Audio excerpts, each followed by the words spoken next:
If you want to change your OneDrive name, you're really changing the name on your Microsoft account, and that name will then update across OneDrive and other Microsoft services. In this video, I'll show you the fastest way to do it, step by step, and I'll also explain what to expect after you save the change. If this tutorial helps you out, make sure to hit like and subscribe for more simple tech guides just like this. Let's get into it.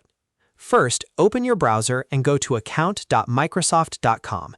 This is the official Microsoft account page, and it's where you manage the name attached to your account. Once the page loads, sign in with the Microsoft account that you use for OneDrive. Make sure you're using the correct account, especially if you have more than one Microsoft login, because the name change only applies to the account you're signed into.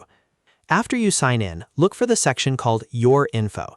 This area contains your personal account details, including the name that appears on your Microsoft profile.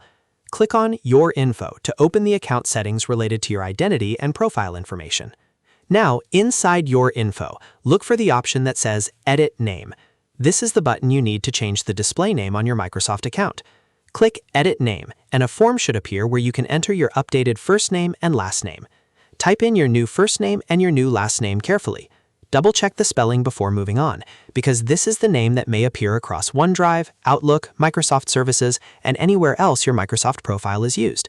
If you want the change to look professional, make sure the formatting is exactly how you want it displayed. In some cases, Microsoft may ask you to complete a Captcha before saving the change.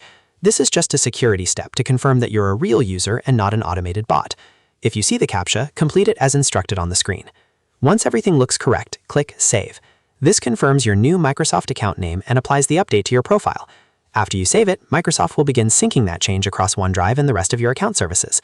One important thing to keep in mind is that the update may not appear instantly everywhere. Your new name can take some time to gradually refresh across OneDrive and other Microsoft products, so don't worry if you don't see the change everywhere right away. In most cases, it just needs a little time to update across Microsoft systems. And that's it. You've now changed your OneDrive name by updating your Microsoft account name. It's a really simple process once you know where to look, and now you can keep your account information up to date in just a few clicks. If this video helped you, please give it a like, subscribe for more easy tutorials, and turn on notifications so you don't miss the next one. Thanks for watching, and I'll see you in the next guide.